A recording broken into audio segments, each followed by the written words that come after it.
voice they got, and they're like, it's better than yours, damn right, it's better than yours. I can teach you, but I have to charge. My milkshake brings all the voice they got, and they're like, it's better than yours. What's up, guys? Benny. Of all President Trump's accomplishments in his first year of his second term, I gotta say I like the deportations the most.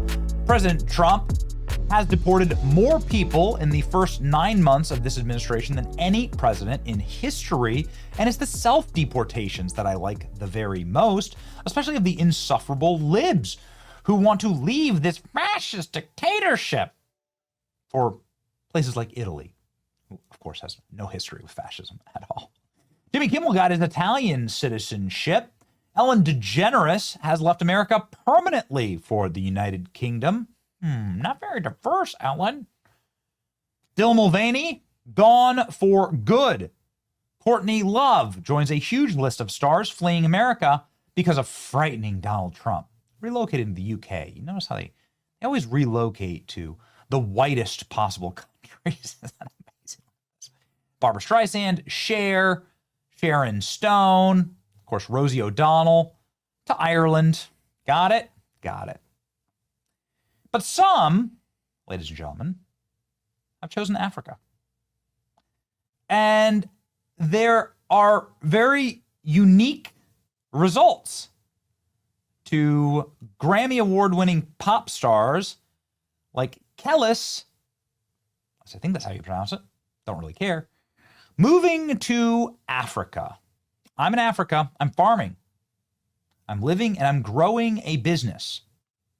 Okay. Let's go ahead and see this. This is Kelis. She is a milkshake hitmaker. Remember Milkshake? Now she's in Kenya. I don't think they have a lot of milkshakes there. You know what I mean?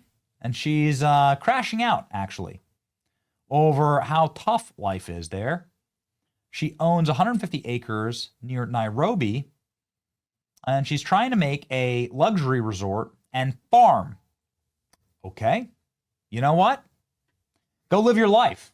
You know what I mean? Here's the story. My farm in California, everybody thought I was crazy, and then COVID hit. And now I'm out here and I'm in Africa and I'm farming and I'm living and I'm growing businesses, and people probably think I'm crazy, but I guarantee you guys, this is the most beautiful, and quite frankly, it's the best decision I've made. I'm a pioneer. This is what I do. I'm here. I'm loving it. And just keep watching. Are you loving it? It's interesting because there's now headlines like these that are downsides to living in Kenya, that are the top of the news cycle, or at least some of the news sites that I like to read. Daily Mail here. Chart-topping pop star who fled the U.S. over racism so that she can go back to Kenya reveals the downsides of life in Africa. This is going to be very interesting. Okay. In a now viral video, she lists the cons of Africa. And, well, some of them are what you might expect. And more importantly, a considerable portion of them are what libs and other people take for granted when they leave America about our incredible nation. Still the best country on earth. Have a listen. 3 cons. The roads, some of the potholes are like literally they will take your car apart, and they have these speed bumps. You know, like in the States, the speed bumps, like they give you a warning. These speed bumps are in the dark, they're not marked, and you will like hit a bump and leave your soul like behind you. So the roads are definitely takes a little getting used to. And the drainage system is not working, so when it rains, it floods. Also, the trash, the waste management here is trash. Like, it's absolutely awful. It doesn't exist. The other big con for me is like shipping, importing. If you want to live like an American here, it's definitely going to cost you like triple the price. Or anything imported, not just American, but European, anything that's brought into the country, they're gonna jack you. The last con, I would say, oh God, the car situation here is an absolute nightmare. I have never seen such a bad car situation. First of all, they say if it's not used here in Kenya, that it's like new. That makes no sense. So it could be like 20 years old in another country, probably Japan, which means that all of your digital stuff is going to be in Japanese, which is very annoying and no one knows how to change it. They'll still charge, they'll be like, oh, but that's $65,000. I'm like, USD? And they're like, yes, that's a good price. So a lot of times when I see videos of people talking about like how cheap it is to live here, I think you can do things cheap and there are things that are definitely cheaper. But I think if you're coming here thinking like you're going to live like an American, that's like definitely triple the price. So just bear that in mind. Okay, so that's my 2 cents. Bridging the gap with Kelis. So you fled America because of racism, and now you've gone to a country that has no infrastructure, no waste management, no functional roads, no functional drainage, like 50% unemployment, no functional trade. You can't get a car. You can't get a car for a fair price. You can't get a car that has English settings in it. So, and you can't live like the standard of an American life, right? Clean water, plumbing, infrastructure, commerce, capacity to travel down the roads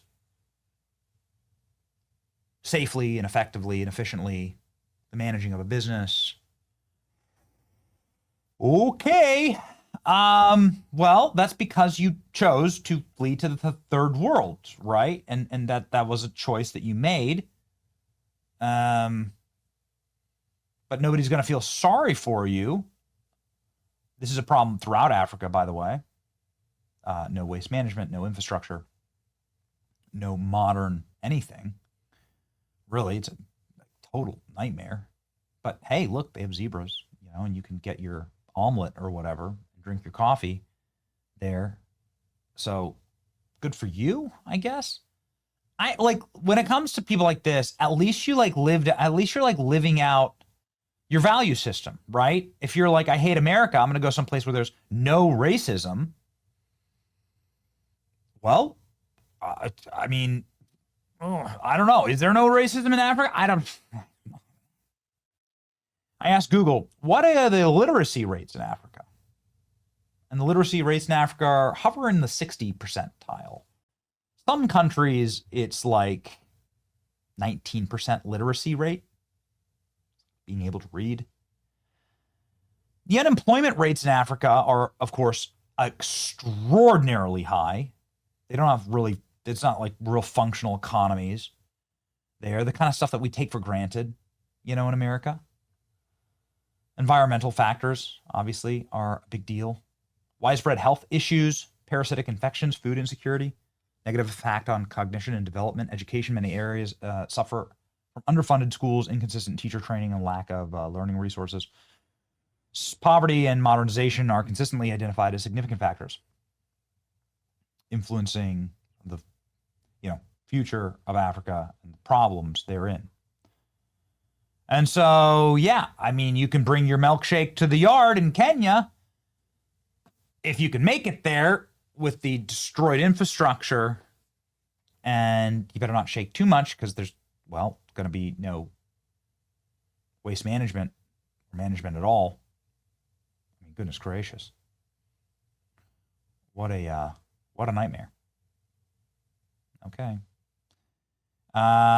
This is truly a problem. I guess people have their own stories to tell. Again, I respect it. I'm telling you, I respect it. I'm not a hater. I'm saying go for it. I want every communist to go to a communist country. I want you all to leave and immigrate there. I want every socialist to go to a socialist country. Kelis operates as a colonizer, surrounding herself with people who support capitalist exploitation of land and the people of Kenya. I love that. So she's getting attacked by this black lady. She's getting attacked by being a colonizer. Oh, yeah. Okay. This is amazing. And she's getting like savaged. And when the revolution is at its peak, I hope we burn Kelis's farm and her stupid vegetables. Okay. Ugh. All right. Kelis better hope she doesn't get kidnapped by the terrorists in Kenya, which would be way worse than her concerns about potholes and lack of drainage. Oh boy. All right. There you go. You can follow her along on her exciting African journey here. This is her Instagram. Got a couple million followers. Other people have moved to Africa. Other Americans have moved to Africa to try and escape racism and discovered some interesting things. This video went viral a couple of months ago. I still think it's funny to this day.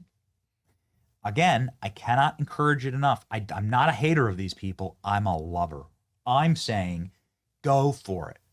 Please escape America and go to whatever communist country, socialist country, Africa, Cuba, North Korea. I cannot encourage you enough. Like, please give up your passports, obviously, and your citizenship, and like go experience utopia, just like this.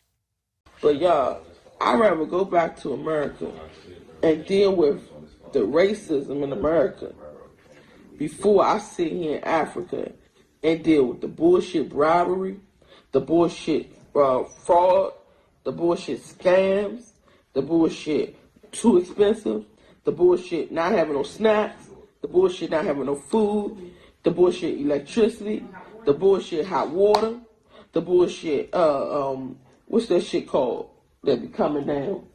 Bullshit lizards. The bullshit animals, it's scorpions outside the house, it's big ass spiders, it's big ass lizards, colorful lizards you ain't never seen before, all in the fucking room with you, sleeping with you, all the bullshit people trying to scam you when you go outside thinking you rich, so they trying to get more money off of you. I'm really trying to wrap my head around this shit. I'm really trying to wrap my head around how are Americans coming to Africa and being happy.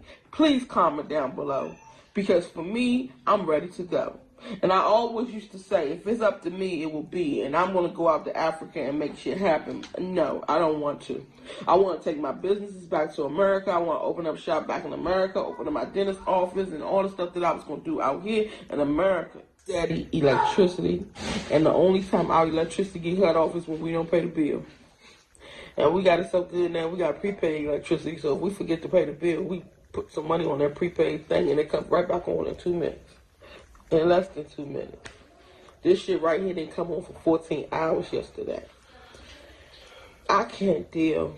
I love the people. Don't get me wrong, when I'm outside, I'm having fun. I love the people. But when I come back to reality, when you come back home, home is where the heart is, right? When you come back home, you're supposed to feel comfortable, you're supposed to be happy. I'm not happy.